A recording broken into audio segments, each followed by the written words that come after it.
बीरबल ने चोर को डोट पकड़ा। अकबर। बीरबल की कहानी। एक बार एक व्यापारी अपने किसी काम से कुछ दिनों के लिए प्रदेश से दूर गया हुआ था।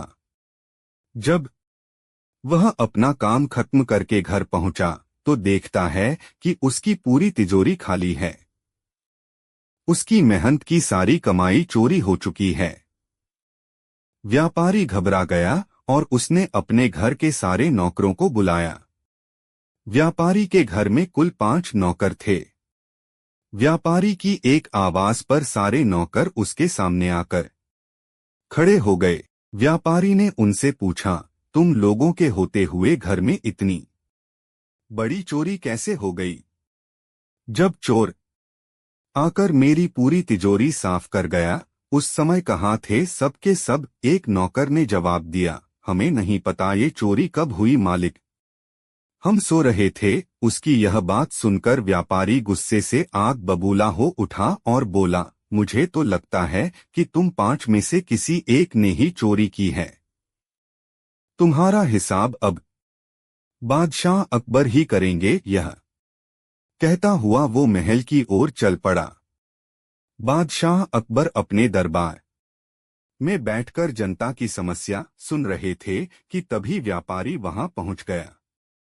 व्यापारी ने कहा, न्याय हुजूर, न्याय, मेरी समस्या को दूर करें।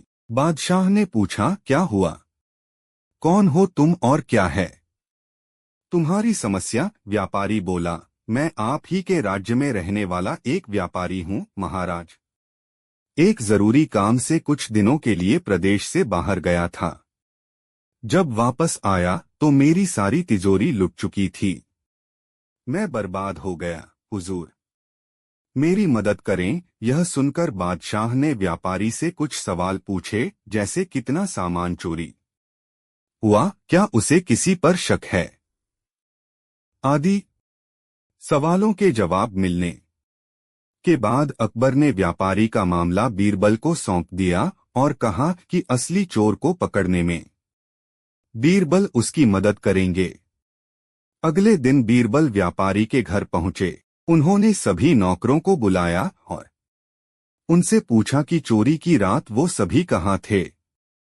सभी ने कहा कि वो व्यापारी के घर में ही रहते हैं और उस रात भी व्यापारी के घर में ही सो रहे थे। बीरबल ने उनकी बात मान ली और कहा, आप सभी को परेशान होने की जरूरत नहीं है। मेरे हाथ में ये 5 जादुई लकड़ियां हैं।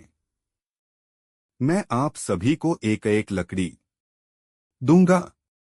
जो भी चोर होगा उसकी लकड़ी आज रात 2 इंच लंबी हो जाएगी और चोर पकड़ा जाएगा।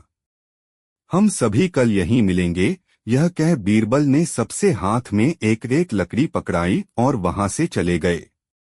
दिन ढल गया। अगले दिन बीरबल फिर से व्यापारी के घर पहुंचे और उन्होंने सभी नौकरों को अपनी अपनी लकड़ी के साथ बुलाया। जब बीरबल ने सबकी लकड़ी देखी तो उन्होंने देखा कि एक नौकर की लकड़ी 2 इंच छोटी है। बस फिर क्या था? बीरबल ने तुरंत सिपाहियों को उस नौकर को पकड़ने का आदेश दिया। व्यापारी इस पूरी घटना को डोट समझ नहीं पाया और असमंजस से बीरबल की तरफ देखने लगा। बीरबल ने व्यापारी को समझाया कि कोई लकड़ी जादुई नहीं थी, लेकिन चोर को इस बात का डर था कि उसकी लकड़ी 2 इंच बड़ी हो जाएगी और इस डर से उसने अपनी लकड़ी को 2 इंच काट दिया और वह पकड़ा गया। व्यापारी बीरबल की चतुराई से बहुत प्रभावित हुआ और उसका धन्यवाद किया। सीख, गलत काम चाहे जितना भी चतुराई से किया जाए, लेकिन वो सभी की नजरों में आ जाता है और उसका अंजाम हमेशा बुरा ही होता है।